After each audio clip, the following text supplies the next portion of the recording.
Hey everyone, this is Payal Goyal and welcome to my show Positive Talk with Payal.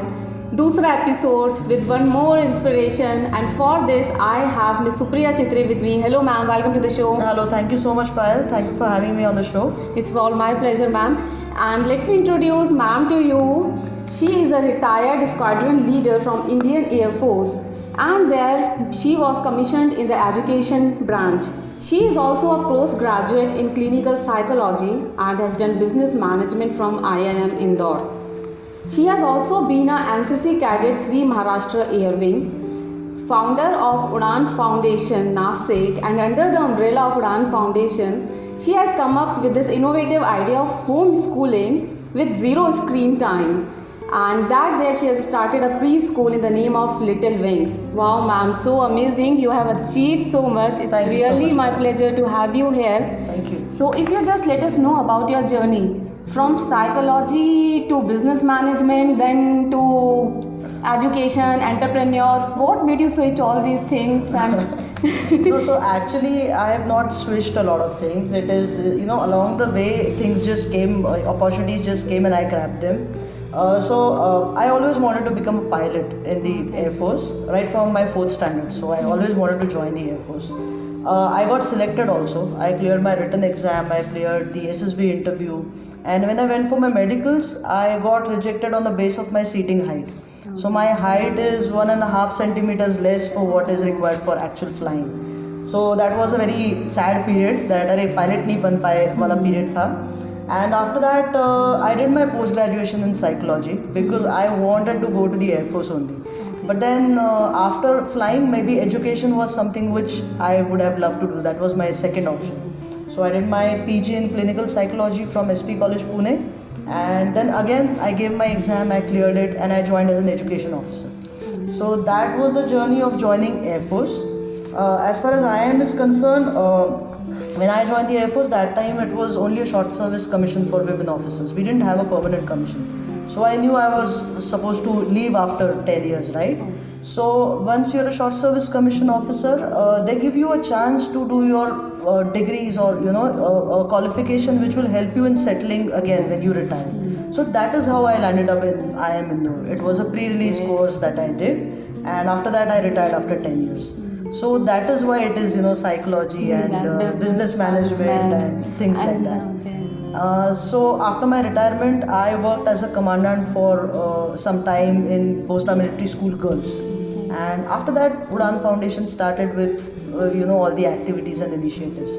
So that is why it has been a roller coaster for me. Yes, it seems to be like that. And if you can just elaborate a little bit more about Air Force, because being a civilian, defense always attracts us, it fascinates us, and especially the Air Force. Like you also said you wanted to be a pilot, so kuch वहाँ का experience or something if you can just. You see, there are a lot of experiences actually, but let me tell you, it is one of the beautiful careers that generally we people don't know when we are from a civil background.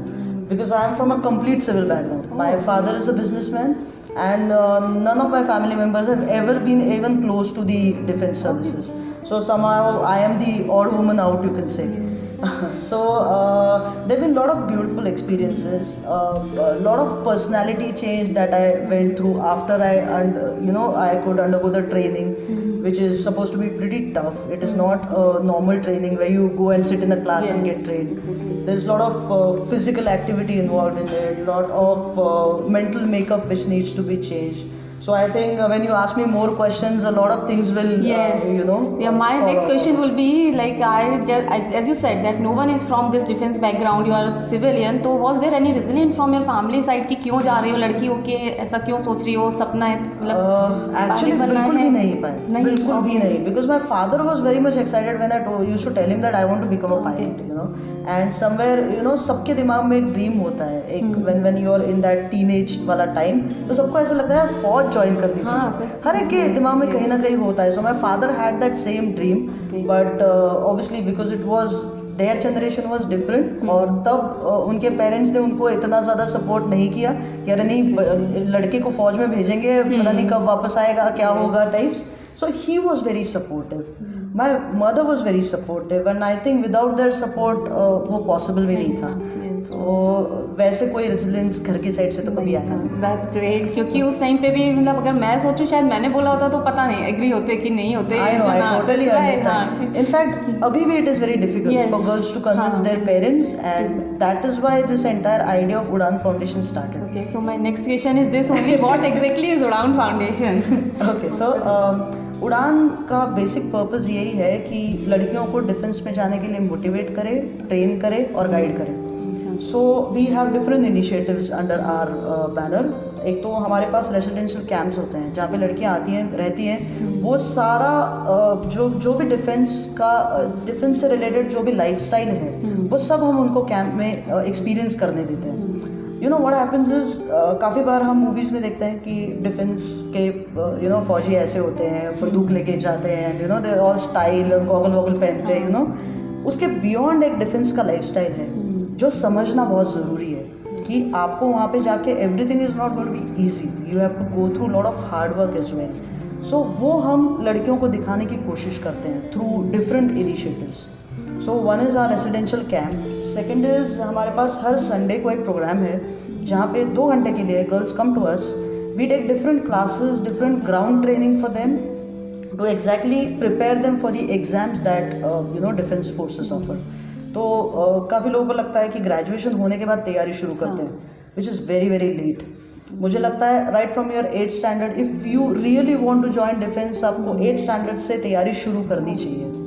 आपको general awareness होना चाहिए, ये सारी चीज़ें होनी चाहिए। तो that is what we teach the girls over a period of time. तो 2-3 साल में लड़कियां बिल्कुल तैयार हो जाती हैं, so that they are ready to face what exactly is going to come in the outside world. So पूरा उड़ान फाउंडेशन का पर्पस यही था, and that is how we started with the initiatives, and we've got wonderful response for last 2.5 years we are working in this field। तो बहुत ही बढ़िया response है, not only from the girls, from the parents as well. So that is very encouraging. It's one of different ही है पूरा experience कि आपको वहाँ का जो डिफेंस में मिलता है, that experience you are giving beforehand. It's awesome, amazing ma'am. And then the next that you have, like we are sitting in this pre school building only, and you came up with the idea of home schooling. Abroad we can see कि home schooling का बहुत concept है, but India में still people have not yet accepted, और that too with zero screen time. I am also mother of kids and I twins, they are just 6 years old, and I can see from teaching them alphabets to numbers to phonics, for everything we use screen. Absolutely. So how did it came to you कि आप without screen उनको सिखाओगे, and then the home schooling itself? See, so ये pre school का idea कहाँ से शुरू हुआ? I am by profession I am a psychologist, और साइकोलॉजिस्ट के दिमाग में हमेशा कोई ना कोई कीड़ा चलता रहता है। तो मुझे हमेशा ऐसा लगता था कि जब हमारे पास पेरेंट्स आते हैं, अब जब हमने उड़ान फाउंडेशन शुरू किया तो बच्चे आते थे एट द एज ऑफ 8, 9, 10 इस स्टैंडर्ड्स में, तो पेरेंट्स के बहुत कंप्लेंट्स होते थे कि हमारे बच्चे, राइट फ्रॉम बच्चे का हैंडराइटिंग अच्छा नहीं है और हमारी बात नहीं सुनता है और ये और वो, ऐसी सारी चीज़ें। So with our team of psychologist हमने बैठ के बहुत सारा ब्रेनस्टॉर्मिंग किया, और हमें ऐसा लगा कि जो अर्ली फॉर्मेटिव एजेस हैं उसमें काफ़ी चीज़ें ऐसी हैं जो पेरेंट्स को पता ही नहीं कि वो करनी चाहिए। दैट उसके रिजल्ट्स जो बाद में होते हैं, जो लेट समझ में आते हैं, उसके बाद वो कहते हैं कि इनको भी काउंसलिंग करो, रेमेडियल कुछ actions low. It becomes very difficult for us to actually change a personality when that child is grown to a certain age और उसके अपने thought process तैयार हो गए होते हैं। It is this age, the age from 2 to 6, which is so formative, which is so important, और उसमें बहुत काम करने की गुंजाइश होती है। But generally what happens is हमें लगता है अरे अभी तो बच्चा छोटा है, सीख लेगा धीरे धीरे, बट वो धीरे धीरे सीखने में वो इम्पोर्टेंट टाइम चला जाता है, और then it is hardly anything that we can do. So that is where the concept of preschool started. और हमने बहुत ज़ोरों शोरों में प्री स्कूल स्टार्ट किया कि भैया ये सब हम करेंगे। हमने अपना सिलेबस डेवलप किया, we got the team together, we got psychologist right from Mumbai, Pune, जहाँ से हमें लगा कि ये लोग बहुत अच्छा हमें हेल्प कर सकते हैं, and we devise the entire module, और लॉकडाउन हो गया। And we were absolutely against screen time, because it definitely has its own side effects. वैसे भी बच्चे बहुत स्क्रीन पे होते हैं, ऊपर से अगर आप उनको पढ़ाई भी स्क्रीन पे ही कराओगे तो it will be very difficult for us to get them accustom to the normal life जो कुछ दिनों बाद होने वाला है, we are hoping. So then we again sat together, we spend around 2 to 3 months making this module, और उसके बाद हमने एक ऐसा मॉड्यूल बनाया जो स्पेशली इस पैंडमिक टाइम पे बहुत ज़्यादा काम किया, because we are not giving any screen time to the kids. What we do is हम उनको किड्स घर पे भेजते हैं, they are all activity based kids. Everything is ready in that kit, and the psychologist every day calls the parent in the morning and tells the parent कि आप exactly क्या करने वाले हो आज की एक्टिविटी में. सो इस एक्टिविटी में it's not only about that activity but also life skills. जैसे कि उस बच्चे को आज 5 रिलेटिव्स से बात करनी है, सो यू नो वो कॉल करेंगे, बात करेंगे उनसे, उनको क्या बात करनी है, क्यों करनी है. और पेरेंट्स को हम ये समझाते हैं कि इसके पीछे का आइडिया क्या है, why you are doing this, so that जब ये बच्चा बड़ा होगा तो उसके सोशल स्किल्स में, साइकोलॉजिकल स्किल्स में कैसा फ़र्क पड़ने वाला है is what we are trying to tell the parents. So इसकी वजह से पेरेंट्स भी इन्फॉर्म्ड हो रहे हैं, उनको भी समझ में आ रहा है कि अरे बच्चों को सिखाने का जो तरीका है अगर आप इस हिसाब से सिखाओगे तो वो डेली लाइफ के एक्टिविटीज़ से जल्दी सीखेंगे. Plus we have got worksheets and stuff जो आप उनके एकेडमिक लेवल क्लियर कर रहे हैं. तो अभी हमारे पास around we have got 25 to 26 kids who are going through this module, not only from Nasik but we have got people who are from Mumbai, from Pune, from Noida, we have got people from Chennai, Bangalore. यहाँ से हमारे students हैं because अभी geographical location का कोई problem है नहीं. So it's going well and it just clicked. मतलब हमने ये सोचा नहीं था कि हम होम स्कूलिंग करेंगे, बट इट जस्ट हो गया बिकॉज आई थिंक है the pandemic thing, because of pandemic, क्योंकि जितने भी प्री स्कूल हैं they are also giving the screen time to children कि उनको इस ऑनलाइन स्कूल अटेंड करना है. 2 साल का 4 साल का बच्चा कैसे स्क्रीन के सामने बैठेगा पूरे time. So at that time I think your kids must have helped a lot. So it's working, it's just working and thankfully because हमारे लिए तो it was just an experiment but it worked out and we have got wonderful results from the parents as well. उनके report सुन के अच्छा लगता है कि वी आर डूइंग समथिंग. और जैसे अभी आपने बोला कि you just prepared everything, infrastructure start किया and then this pandemic came, lockdown happened. तो कहीं ना कहीं तो फाइनेंशियल लॉस तो हुआ ही होगा ऑब्वियसली, फाइनेंशियल सेटबैक्स आए होंगे और उसको साइकोलॉजिकली भी इम्पैक्ट पड़ता है. And then you yourself being a psychologist, तो कैसे आपने इसको हैंडल करा and are there any special tricks और method, scientific methods which you can share with our audience, क्योंकि ये चीज़ अभी इस टाइम पे बहुत लोग इसके थ्रू जा रहे होंगे और दोबारा से रिस्टार्ट करने में भी फिर एक डर लगता है, आप ना होप लूज करने लग जाते हो. बिल्कुल. Anything if you can share. See so Payal what happened with me is, एक तो मेरा बिजनेस फैमिली बैकग्राउंड है, यू नो, तो जब वो बैकग्राउंड होता है तो हमने बचपन से बिजनेस देखा है, we have seen losses, you know, so that is one big फ़ायदा.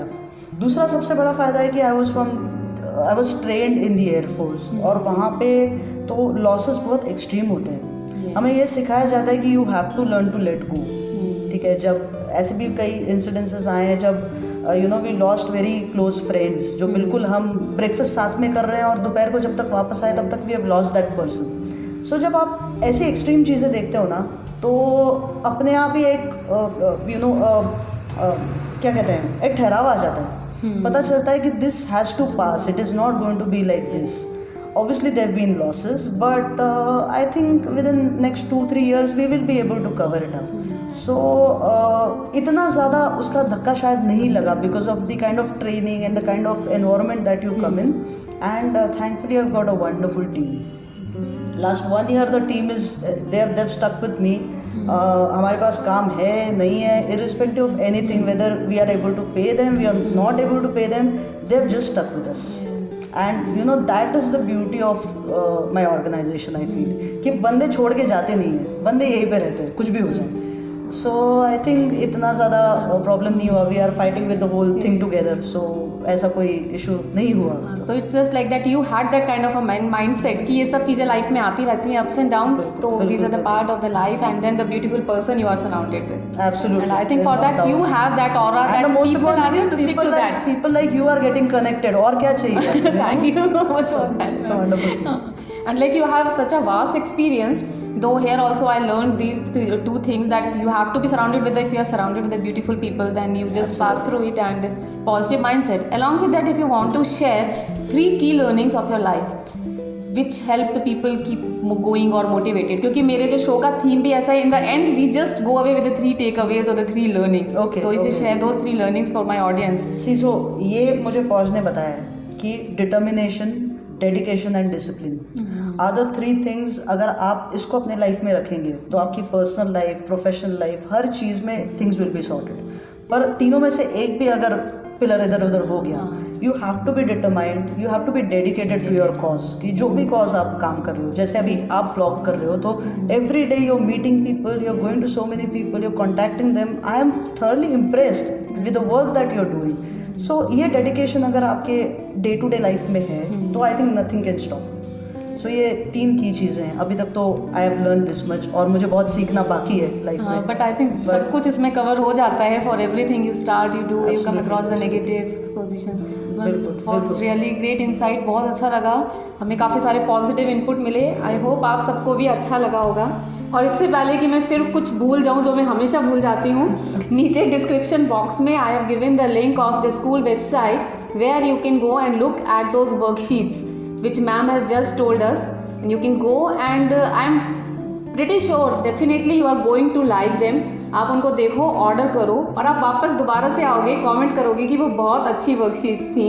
एंड एज मैम टोल्ड कि आपको साइकोलॉजिस्ट से डेली कॉल भी आता है, दे आर फॉलोइंग अप, तो वो बहुत यूज़फुल रहेंगी. अभी जब तक स्कूल्स नहीं ओपन हो रहे हैं, you just go and try. And thank you once again ma'am. Thank you Payal, thank you.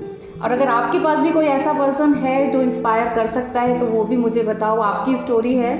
And in the last like और शेयर भूल गई, फिर से लाइक करो, शेयर करो, सब्सक्राइब करो, and stay safe, happy and healthy till we meet again. Bye bye. Bye.